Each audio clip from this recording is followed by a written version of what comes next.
Mga master, okay lang bang? Huwag niyong skip ang mga ad sa aking mga video kung okay lang mga master. Salamat sa solid na suporta po. Yon, what's up mga masters? Nandito na naman tayo sa panibagong araw, panibagong kabanata na naman ang pagsasama-samahan natin ngayon guys.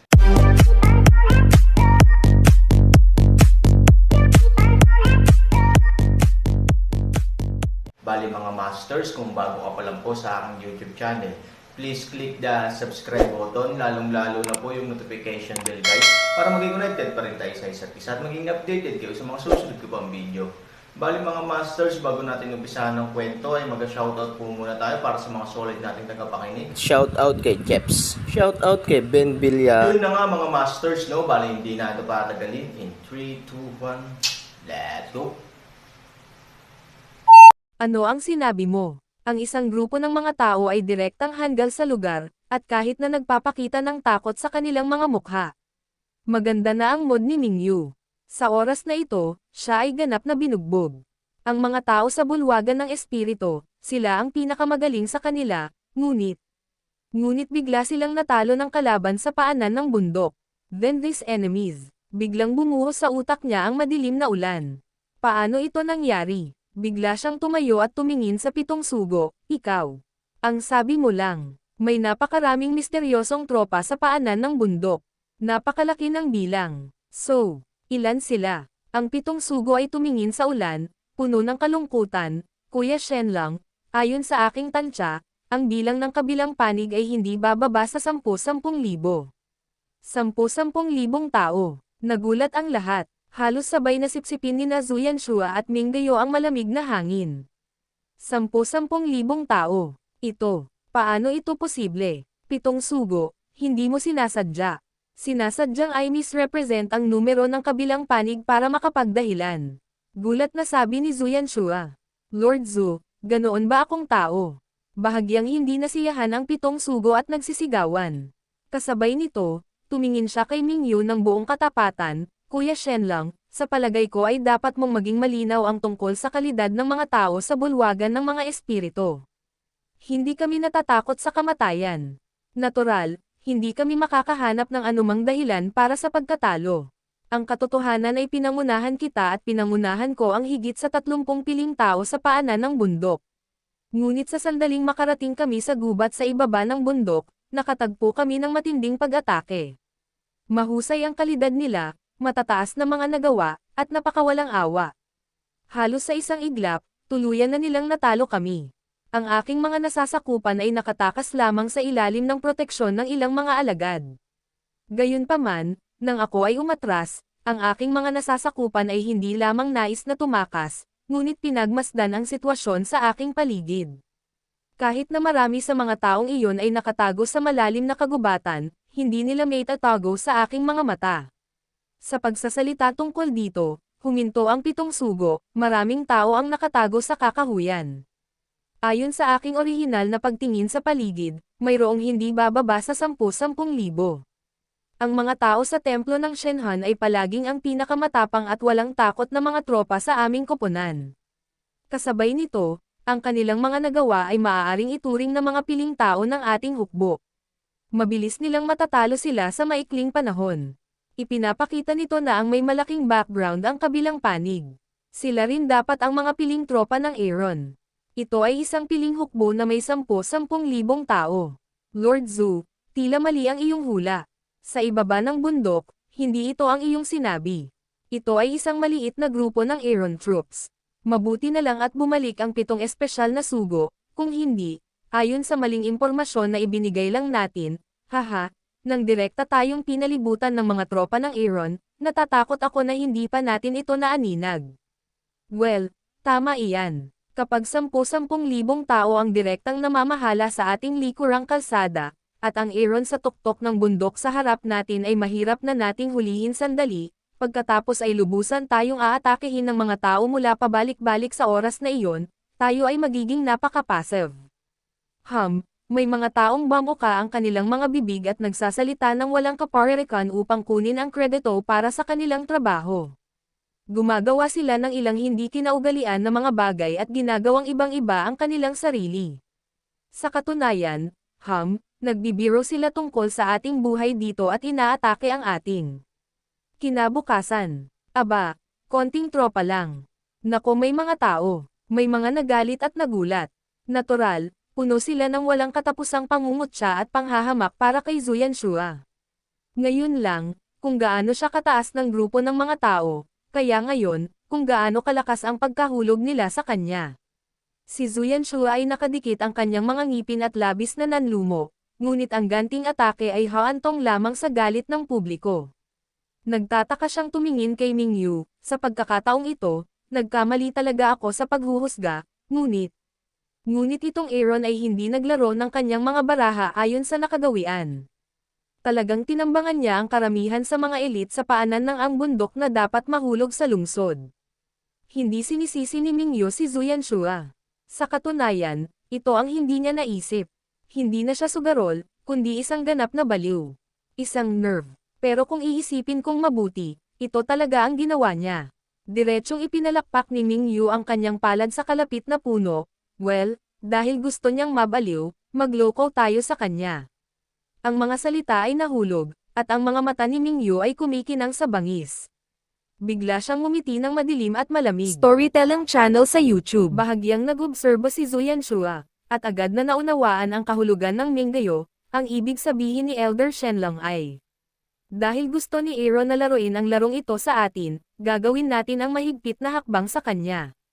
Zuyanshua. Ang mga nasasakupan ay, nagmamadaling sagot ni Zuyanshua. Inform the peripheral soldiers to attack the city immediately. After taking the city, let them send troops to support US. Madilim na daanan ng ulan. Ang isang senior executive ay agad na nagtaka, Elder Shenlong, hindi ba dapat ang pinakamagandang paraan sa kasalukuyan ay ang hayaan ang paligid ng mga sundalo na salakayin ang Aaron kasama natin?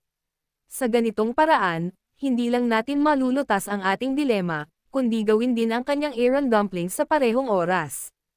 Oo, Elder Shenlong, makatwiran ang sinabi ni Li Tongling. Kailangan nating bayaran siya. Sinusuportahan ko rin ang sinabi ni Li Tongling. Ngumiti si Mingyu, ngunit ang kanyang mga mata ay puno ng paghamak. Ibinuka ni Zuyanshua ang kanyang bibig at ipinaliwanag, ang Aaron ay sumugal sa amin ng labis na gusto naming manalo. Natural, gusto naming manalo ng buo. Hindi ba't ipinadala niya ang lahat ng mga kawal na dapat ay nahulog sa lungsod upang sumugal? Pagkatapos ay kakainin natin ang kanyang lumang kabisera ng buhay. Ngayon, ang lungsod ay ganap na walang laman. Kapag tayo ay sumalakay, walang laban sa lungsod. Kapag manalo tayo sa lungsod, babalik tayo sa pag-ataking muli. We won't even mention winning. It's not too much to mention that 200,000 people will guard them for a period of time. Nang marinig ang paliwanag ni Zuyanshua, biglang napagtanto ng mga tao na may tumawa kaagad sa akin, hey, kapag ang ating mga peripheral soldiers ay kumain ng lungsod sa Hansanchen, babalik sila para palakasin tayo. Sa oras na iyon, hindi lang natin makakamit ang ating mga strategic na layunin, ngunit hayaan din si Hansanchen na hindi makauwi. Well said, Elder Shenlong is worthy of being an Elder Shenlong. This move is very good. Si Hansan ay tipaklong lamang sa ating mga kamay noong panahong iyon. Maaari tayong maglaro ayon sa gusto natin. Paano naman ang mga baliw? Ang ilan sa kanilang mga pag-uugali ay maaaring gumawa ng kababalaghan, ngunit kapag natalo sila, sila ay ganap na. Naiintindihan ng mga tao ang intensyon ni Minggayo, at ito rin ang ideya ni Minggayo. Naturally, malaki ang pagbabago sa kanilang saloobin, at pinupuri nila ang isa't isa. Nang makitang walang pagtutol ang lahat, tumingin si Mingyu kay Zuyanshua at sinabing, pumunta at hayaan ang paligid ng mga sundalo na maglunsad ng pangkalahatang pag-atake. Tumanggo si Zuyanshua, pagkatapos ay nagmamadaling pumunta sa open space sa paligid niya, kumuha ng maliit na tubo sa kanyang kamay, at sa sandaling iyangat niya ang takip, isang berdeng apoy ang sumabog sa kalangitan. Bang! Ang berdeng apoy ay sumabog sa hangin sa isang iglap, at sumikat ang liwanag sa langit. Sa tuktok ng bundok, tumangalasin na Ningyo, Ivory at iba pa. Mukhang maglulunsad sila ng pangkalahatang opens iba. Bulong ni Ivory, kung wala pang 100,000 tao, kailangan nating harapin ang 400,000 tropa, Aaron. Kaya ba natin patayin At halos kasabay nito, sa labas ng lambak, ang ingay ng sigawan at pagpatay ay napakatindi na. 200,000 tropa, tulad ng pagsiklab ng tsunami, sumugod sa lungsod. Ang pangunahing tarangkahan sa silangang bahagi, na iba sa hukbo ng pamilyang P ng iba pang hukbo, ay umaatake din ng may maayos na mga hakbang, na tila nagpapanginig sa lupa. Sa likod ng karamihan, sa kama ng kotse, si Pei-Guan ay nakahiga, nakangiti sa mga sulok ng kanyang bibig. Ang mga taong mahilig sa pagsusugal ay mawawalan ng pera balang araw. Aaron, pinuri ka ng aking munting 7 hanggang langit, ngayon tila wala ka ng iba pa. Sayang naman ang magandang lungsod na ito ay mahulog sa kamay ng iba, mga sugarol. Ba, hinamak niyang dumura, hinamak niya ang mga taong gumawa ng kanilang kapalaran sa pamamagitan ng pagsusugal. Sila ay nakatakdang maging napakabata, aking Panginoon, hiniling nila sa amin na kunin ang lungsod sa loob ng 10 oras, at pagkatapos ay pumunta sa mga bundok para sa suporta, joke, not to mention the other 100,000 troops, just the 100,000 troops of the Pei family. It takes 10 hours to win a city with empty defenses, kalahating lang ang kailangan ko. Bago ako matapos, biglang, sa pader sa unahan, ang mga palaso at ulan na may iba't ibang spells ay umatake sa langit. Ano? Sumimangot si Pei Gumeng at tumayo ang kanyang katawan. Sa pagtingin sa pag-atake sa buong kalangitan, talagang nagulat siya. Ito ay dapat mahulog sa lungsod, hindi ba ito ang kahungkagan ng pagtatanggol ng lungsod? Paanong biglang magkakaroon ng ganoong kalaking pag-atake? Sa malapit, ang kanyang entourage ay masyadong nalilito, Master. Imposible, hindi ba ito isang walang laman na lungsod? Ang lugar ng firepower. Wow! Bago niya masabi ang ikalawang kalahati ng pangungusap, biglang bumagsak ang mga arrow sa lupa, at lahat ng uri ng magic attack ay nahulog din sa lupa. Bagamat malusog ang mga tao ng Tao, halatang hindi kakayanin para sa kanila na mapatay ng ganoon kalaking lugar ng pambobomba nang walang anumang pag-iingat. Ang mga tao ng angkan ay nasugatan sa arrow rain, o nahulog, at ang mga pagsabog ay patuloy na sumabog sa mga hanay. Boom! Boom! Boom! Halos kasabay nito, narinig din ng iba pang 3 panig ng depensa ng lungsod ang pagsabog. Sa pagtingin sa paligid, ang buong lungsod ay napapalibutan ng apoy at apoy ng digmaan. Ito, tuluyang natigilan ang katulong at tuluyang nawalan ng imak. Maging si Pigo, ang may-ari ng pamilya, ay natigilan at tuluyang nawalan ng malay. May mga digmaan sa lahat ng panig, at ang digmaan ay lubhang mabangis. Malinaw na ito ay isang walang laman na lungsod. Ito ay malinaw na lungsod ng kanyang ina na puno ng mga bakal na panlaban. Ang kanyang ina, ano ang ginagawa nila doon? Paano magiging isang walang laman na lungsod ang lungsod na ito na may ganoong lakas ng apoy? Galit na galit si Peigo nang natauhan siya. Tinapik-tapik niya ang mesa at galit na sambat. Ang alipin ay labis ding nanlumo. Ang mga pagkakamali ng katalinuhan sa larangan ng digmaan ay nakamamatay, kahit na mayroon tayong kalamangan sa oras na ito.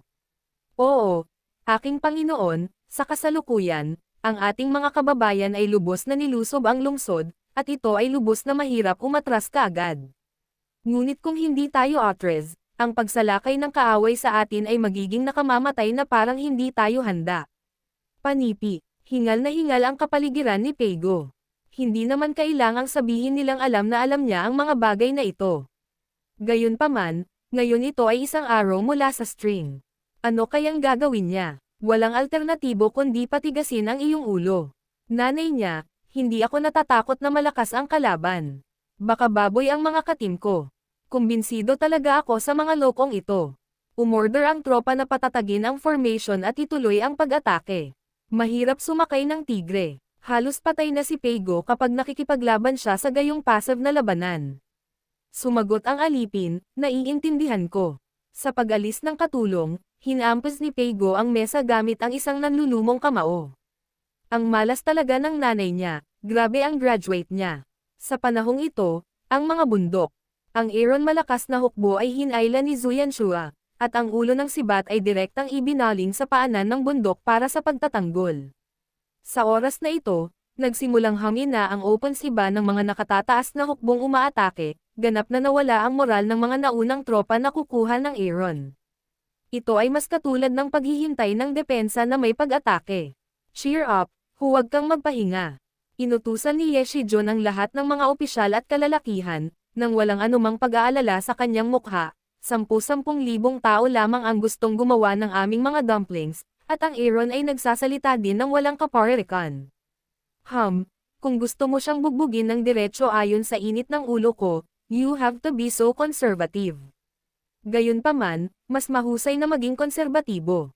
Sa anumang kaso, hanggat ang periphery ay tumatagal ng lungsod, mahihirapan siyang lumipad.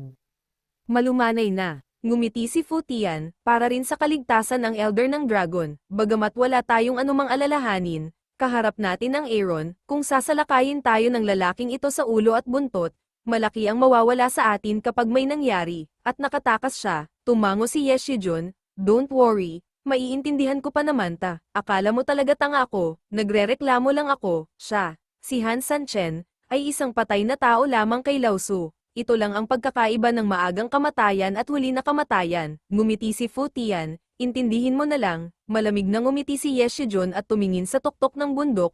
Han Sanchen, nakikita ko kung paano ka namatay sa pagkakataong ito, makinig sa balita, nagsimula na ang pagkubkob doon, oo, hehe, iba talaga ang scale ng 200,000, sobrang ingay kapag umaatake sa isang walang laman na lungsod, gusto ko ring maging low profile, ngunit tingnan mo. Ang lakas na ito ay hindi pinapayagan, tumawa si Ye Shijun, natawa din si Fu Tian kasama niya, gayunpaman, sa oras na ito, biglang sumimangot si Ye Shijun, Fu Tian, bakit hindi gumagalaw ang hukbo sa paanan ng bundok, magsasalita na sana si Fu Tianjeng, sa oras na ito, nagkaroon ng kaguluhan sa likod niya, tiningnan niya ito at nakita niya ang isang multo, what the hell is that his mother? Yun na nga mga masters, no? Bali panibagong kabanata na naman yung natapos natin ngayong gabi.